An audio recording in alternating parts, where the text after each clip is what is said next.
Yes, I have a Cinderella dress in my closet, and you know what? It's perfect for this video. Hey, come here. You look like a music lover. Excuse me. Hey y'all, it's me Cecilia. Welcome back to my channel. So I just finished a book. I loved it to death. I vlogged some clips of it and I wanted to tell you guys, to do a review of it. And the book I'm going to be reviewing is Cinderella is Dead by Kalynn Bayron. Now, before I show you the few vlog clips I did, because I was so invested, I didn't want to, I kind of forgot to vlog. But pretty much what this book was about is that we follow our main character, Sophia. She lives in this little city of Lille, and this takes place 200 years after the tale of Cinderella took place. So in this world, Cinderella, like the tale of Cinderella is real, it happened, etc. And the city is very oppressive towards women. So there is a strict curfew. Women can't go outside after 8 p.m. They have to go to, like, they can't hold money, hold jobs. And every year they have to go to this annual ball, similar to the Cinderella ball.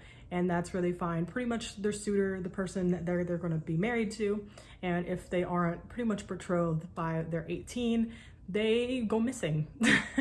And we follow our main character, Sophia, who doesn't want any of that, mainly because she's in love with her best friend, Erin. She likes girls and she just doesn't want to be tied down to a man. Her and a girl that she finds, Constance, join together to pretty much take down the patriarchy.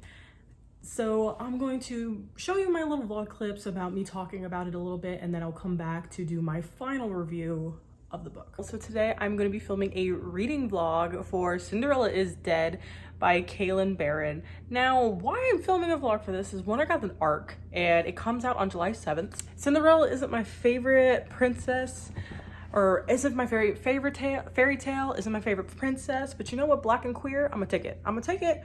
I'm gonna take it. The US cover is questionable. She's questionable, but the UK cover, gorgeous. So I'm gonna read it. We are just going to sit and start the book. It is about 400 pages. It's July 1st, so, well, technically it's July 2nd because it's 12:08 a.m. But we're gonna start this and I hope I love it. I feel like it's either I'm gonna love it or hate it. So let's see how this goes. Okay, I have to show that the formatting in this book is trash. I mean, sometimes that happens in e-arcs, but are you telling me Cinderella? Cinderella, disgusting. Yes, I'm coming to you with a bonnet, it's fine. So I am about 60% of the way through Cinderella's Dead, and I haven't really updated you guys, so I want an update. Sorry, there's people doing yard work in the background, so you're just gonna have to deal with it. Pretty much, I am fucking loving. It is so, it is amazing. First, the main character, Sophia, I relate to her on a spiritual level. I feel like our personalities are very similar, and one, we both like girls, so I can relate on that front. If I was in her situation, I would be doing the exact same shit she would be doing, which I love seeing characters, at least personality-wise, or just in some other aspects that I can relate to. And I feel like this is the first character I've actually been able to relate to in some kind of terms of sexuality. I mean, I don't think she's pan in any kind of way. I think she's just straight up sapphic. No dudes. But I still can relate to her in some kind of way, which I love to death. The second part to the plot is so good. I can see how some people might think it's slow, but when I think, like, I thought about that for a second, and then I thought about everything that's happened so far in the book, and it's a fucking lot. Like, we kind of start off seeing Sophia's, like, every day-to-day life and how restrictive it is for women, and we see her go to the ball, and after that, after her, like, running away from the ball, and we see her meet Constance, who gives me peak lesbian energy, and they go off and have their, I almost said their fun little romp. It's not fun. Things are revealed. I feel like we're getting reveals and reveals and reveals, like, one after the other. I don't know if I want to say any of them, but we get some very big reveals. I think the first one I very much suspected. it kind of made sense once pretty much of who Constance is. It made sense to me when we first saw her, but the second reveal that we just got, bruh, bruh, it was so good. I wasn't expecting it. I think they're gonna do some necromancy, which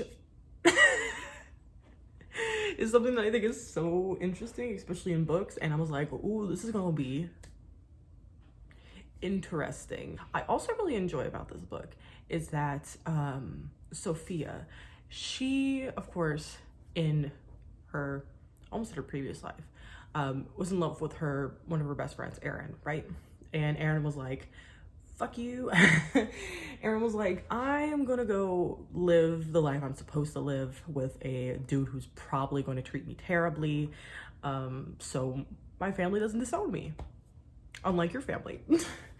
And pretty much Sophia, her and Constance start to get feelings for each other, but while she's having those feelings, she feels like she's betraying Erin because she still has feelings for Erin and feels like, well, maybe if they destroy the king, if they take down the monarchy, maybe Erin will want to be with her.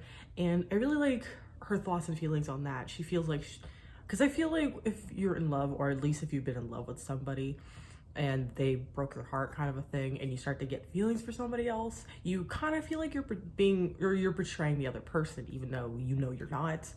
It's a whole emotional moment that I completely understand, and it's so good. I love Sophia so much. I'm going to sit down and finish it, and I might update you periodically. All periodically time. Okay, so I'm about 70% into the book, and they just mentioned, so they were saying that like, oh, I heard of this story once that it was like this queen and she was obsessed with this magic mirror, and I'm like, and then she tried to kill her child, and I was like, so other stories exist in this world, it seems like. So Cinderella isn't the biggest one, or I mean, is the biggest one, but apparently Snow White exists, which is very interesting actually. So I wonder if like more stories exist. I assume it's more, maybe it's like in this world, each land is obsessed with another story. I don't know. Like, I just thought that was like an interesting little tidbit or moment that I noticed in the book. It says in my copy, I think it says I have about 2 hours and 17 minutes left to read, and I'm so excited. Okay, so like I said, I finished the book an hour ago, and five freaking stars. This book was so amazing to me, so freaking amazing. I fell in love with this book instantly. I started loving it like the minute I started reading it, and I kept going on and on through it. This book was just so near and dear to me. I feel like all of the actions and decisions that she made in this book are decisions and actions that I would personally make if I was in her situation, just because I feel like we're just so similar. This one, I was able to relate to race. I was able to relate to sexuality. Personality, like we are the same. And there was little hints that the author dropped in, little hints that I was able to recognize and I thought was really interesting. Like there was a part where Sophia was talking about her mom and what some of the memories that she had associated with her mom when she was a child. And she was talking about how her mom used to braid her hair and put on these little glass baubles. And when I read that part, I immediately remembered these barrettes that my mom would put in my hair as a kid when she would braid my hair. And I was like, like relatable content here. The world in this book was so interesting.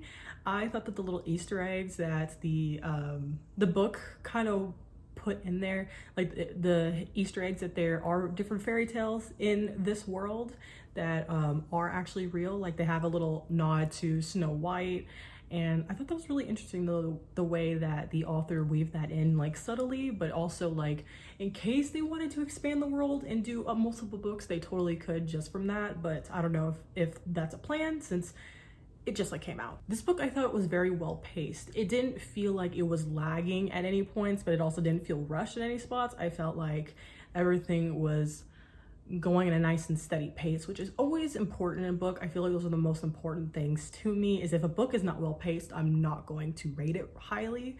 And it was great. I was sucked in immediately. The writing style was very easy to digest and get into, which is always what I love in a writing, is easy, digestible writing. I don't need all the extra frills. I want easy, you know? If you're wondering, Sophia isn't the only Black character in this. We also have a witch, Amina, which you don't meet it until about halfway through the book, so I don't want to talk too much about her, but she is described as having dark skin. So we could assume she's Black, but I would have to look up maybe fan art to see. I don't know. Since the book shapes came out, I don't think there's fan art available, but you know, we could check. Sophia was also not the only queer character in this, other than, of course, Constance, who, you know, they have a romance together. We also have a character named Luke, who we mainly see at the beginning and a little bit at the end, and he is gay, and he really tries to be an ally to Sophia and tries to help her out in they try to mutually help each other out in their situation. This book had so many twists and turns. There was one about 92% of the way through the book that once that part hit, I literally had to finish the book in one sitting. I could not stop because I needed to know what was gonna happen. It was just so good. Now, I could see a lot of people not enjoying this story because there are quite a couple sections where the story is kind of progressed by characters telling stories. I could see how people would say that there's a little more telling than showing, but in my opinion, since this is kind of a book that is very much rooted in the Cinderella story and very much rooted in deconstructing it, I felt like having the characters' backstories and stuff told through a story makes the most sense to me. Like, it narratively made sense to the story, but I could see how that could grate on some people and have them not enjoy it. But yes, if you just want two queer girls trying to take down the patriarchy, I think this book is for you. It was fun. It felt, especially at the end, it felt very fast paced. I pre-ordered the UK edition. I should be getting it in about a month, and I am so excited about it because the cover is gorgeous. It just came out yesterday. I'm filming this on release day, but I'm uploading this on Wednesday, and this book was just chef's kiss, gorgeous and beautiful. So if you have not read it, if you have not pre-ordered it, if you have not picked it up, you totally should. I hope you guys enjoyed it as much as I did. Yes, that's it for today, guys. I'll see you in another video. Peace. Hey, come here. You look like a music lover.